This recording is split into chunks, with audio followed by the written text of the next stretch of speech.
In this video, I'm going to teach you how Mira makes beats like this and how you can do it too.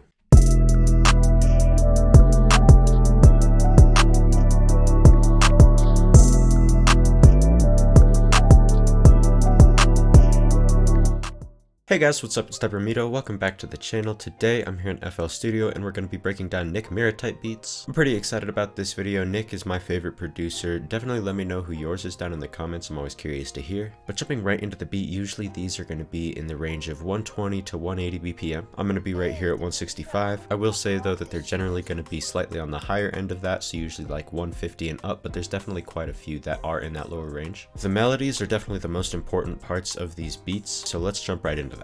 Usually for your main melody, you're going to want to use sounds like pianos, guitars, bells, pads, and synths. I decided to go with a pad. Keep in mind though, for these beats, the instrument selection isn't actually all that important. All that really matters is that you choose a sound that's really soft. These melodies are usually going to be pretty ambient. Also, they obviously tend to be pretty sad and kind of dark, but they're also kind of uplifting in a way. They're not all just super depressing. They also sound kind of mysterious sometimes. Right here, I've just got the bass on my melody, and this is what it sounds like.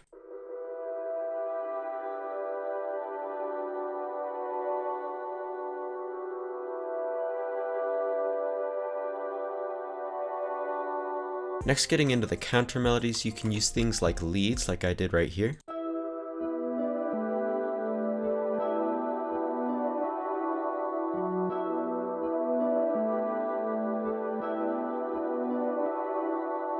In case you're wondering why that doesn't match up with the MIDI, it's because I've got halftime on it right here. I also just layered that same thing with another lead sound.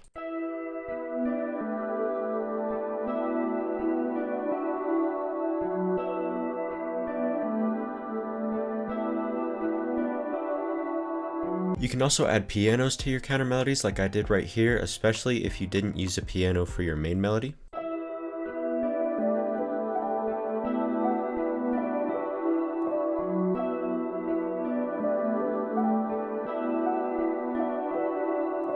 Another thing that's definitely very common in Mira beats is arps. Usually it's just going to be the main chords layered onto it. So here's an example of that. Again, I've just got halftime on this as well.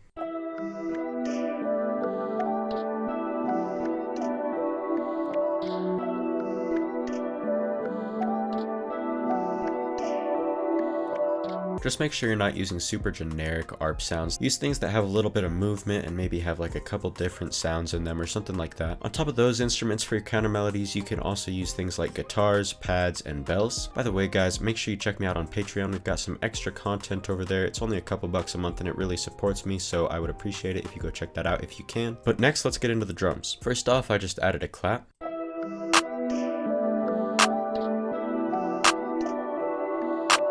You could also use a trap snare if you wanted to. Next, in terms of the hi-hats, it's usually going to be based off of a two-step pattern. The only thing is, it's going to be pretty common to hear a roll like this on the first beat. That's something that Nick definitely does a lot. And there's definitely some exceptions, but usually this is all that Nick really does with his hi-hats. So here's what it sounds like.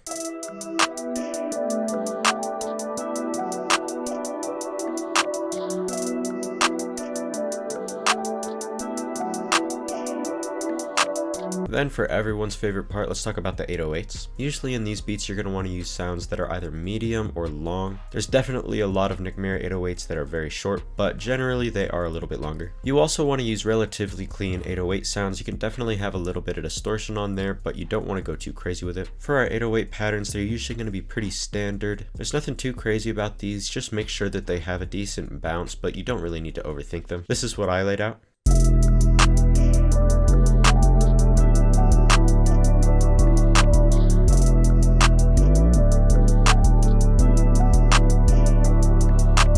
Next, I just layered that with a kick.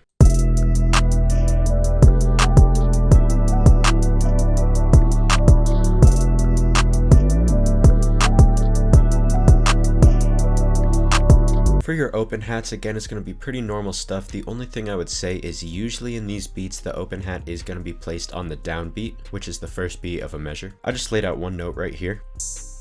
Nick's beats usually don't have too much in the way of counter snares or perks or anything like that, so don't worry too much about those. One thing you should worry about though is that you go follow me on Instagram. That'll be linked down in the description. When I reach 2,000 followers, I'm dropping a free MIDI kit, so definitely go check that out. And this is all that I actually put into the beat. After that, I just mixed it down. This is definitely one of my more interesting mixes, I would say. First off, with this pad, I didn't want it to be too much, so I cut out a lot of the frequencies in the top and bottom ranges. Then there was also a lot of harsh frequencies originally that I cut out right here. Then I didn't actually have enough bands to cut out all of the harsh frequencies, so I did that with another EQ and cut out a couple more right here. And then again, I just dipped out some of the highs and the lows. After that, I know it sounds counterintuitive since I just cut out the highs, but I did add fresh air to bring in a little bit of high end and sparkle to it. Then I just added this plugin called Ronny. Honestly, I don't really know what it does, but it just made a tiny difference in the sound of the melody that I really liked. Then, like I mentioned earlier, on the leads I've got halftime. Then on the piano we've just got RC20. We just have a little bit of wobble and a little bit of reverb. Then I also cut out a lot of the low end because the piano sound that I was using has a really plucky noise at the beginning of it that I didn't like, so I just cut that out.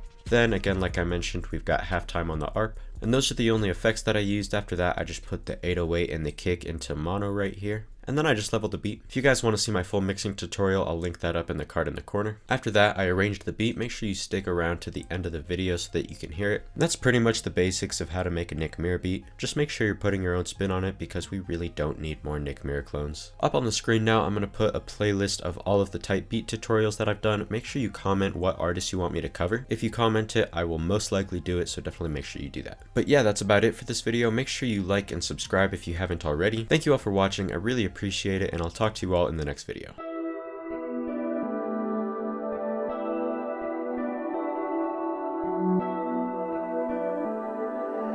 How did Deprimido make this slap so hard?